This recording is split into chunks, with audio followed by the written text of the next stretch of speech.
megalayapost.news.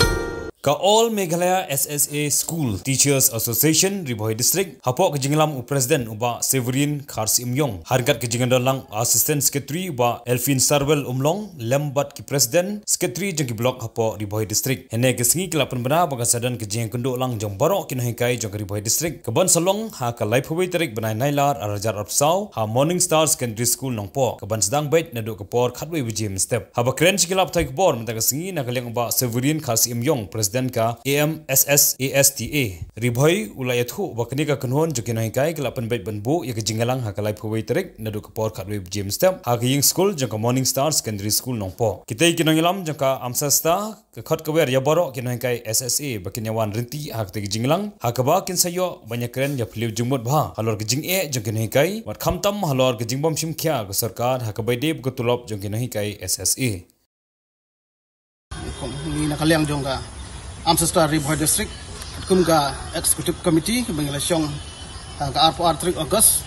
arajar ahusam ani ha Nomuel School hanongpo ket kemudian si layakut na kabanta ban pelong ya ka general meeting jong ka All Meghalaya SSA School Teachers Association jong ka Ribohi District hi borok away ha ka live poetry August arajar ahusam hang ni hanongpo apo Morning Star School. Ya. Nakaliang ngejui kum kinohilam, hakategasi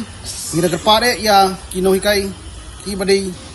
kinohikai SSA ban ya poilang baro na kabanta ban yo ban ya tai sani ma habedai bat kijinge tiba kum kinohikai SSA kia kendu khamtam habedai bat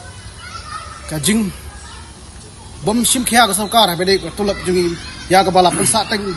ya ka jepin kiu ko tulop ni nadu arajar khat mriu kumba kala pen kiu matala kumba prasnem yimsham layo syu pen ya ka jing ketiu ko tulop yang kumta hak tegasi ngini kren sani ma halor kani ka benta baidai bat ka salary enhancement gudi di kumta na kalyang jungi ngi khot i were pi kum ki parano hikai ban ya poi khna khnang sha ka tegasi bat kindan ru ki wei bat de ya janda ki ban ye ther ngini prakhat lang ha ka tegasi megalayapost.news.